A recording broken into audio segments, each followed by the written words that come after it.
If you're sick of seeing a message on your iPhone or iPad saying that the storage is full and that you can't download the newest iOS or download the app, in this video I'm going to go through some tips and tricks on how to clear the storage and also how to prevent your storage from getting full.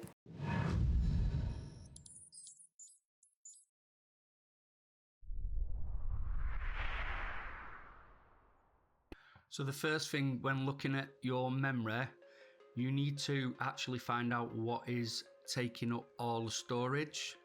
So you would go to settings, then general, then over to iPad storage.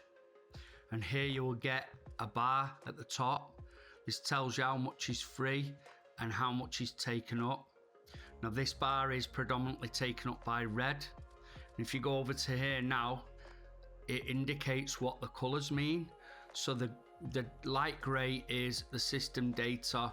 iPad iOS is obviously the darker gray, green podcasts, but the main thing is the applications. Now these are apps. Now you can go down to applications here and you can go through them and they're listed in the size. So they start at obviously the top. So you can see the GoPro one is 76.4 gigabyte, and then they descend down as they get smaller and smaller.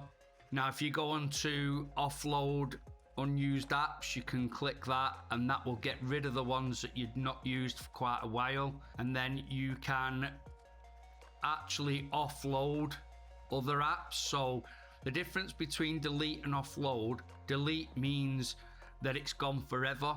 It deletes everything that's in the app and deletes the app itself. Offload app is where it gets rid of the app, but it keeps your settings. So should you re-download the app at a later date, your app will be set up as it was before you deleted it. And so you can do that if you think you're going to reinstall it, or if you've just not used it, you can delete the app altogether. This shows what's inside the app.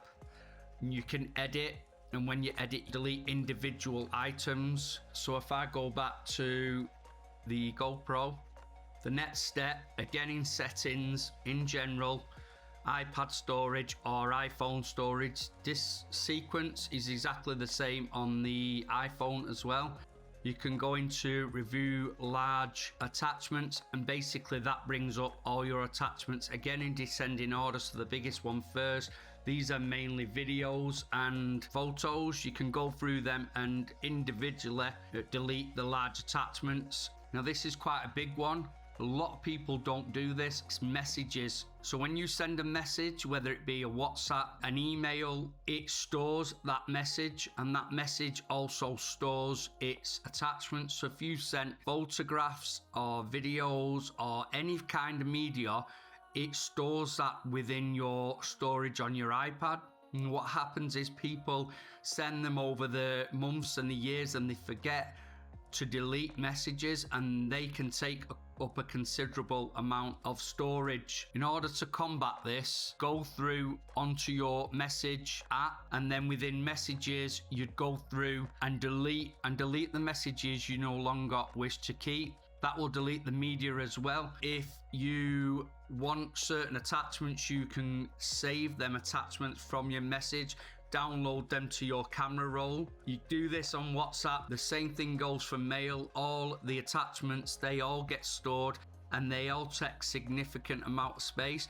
If you can imagine over a 5-year period that no mail, no WhatsApp, no messages get deleted, that's a massive amount of storage that will be taken up on your device. The next one is your internet browser. Every time you use the internet, whether it be Safari or Google, your device gets stored up with what they call cookies. So basically cookies are, it's kind of a footprint that the website drops onto your iPad, and it basically tells the website what you were looking at, what you like, and it builds a picture up of you as a buyer, as a customer. And they store them on your device, and these can take up space. Again, it's the same as the messages. if you can imagine that it's been years and years of just internet surfing and all them cookies and the caches that are built up on your device. To get rid of this, you go into settings, scroll down to apps at the bottom, click apps, and then you want to find your browser. So in this case, it'll be Safari. So if you go down to Safari, click on there, this will bring up this menu. If you go all the way down to the bottom or near to the bottom, it says here clear history and website data. Click on that and then it'll come up with this menu here. You can clear the last hour today, but generally to clear everything, you go on all history, clear history. That'll delete all your cookies and caches and it will free up space. Now I'm going to run through some preventative measures to stop your storage getting too full and filling up over time. The first one is if you use streaming services like Netflix or Spotify, make sure you just stream the programs or the films or the music. Don't download them, because obviously that takes up storage. Also, if you do need to download them because you're going on a flight or because of lack of network services, download them, but don't forget to delete them when you get back, and that way it will keep your storage clear. Because what tends to happen is people download them, they go on holiday and they just forget they're there and they stay there for ages, and then you end up wondering why.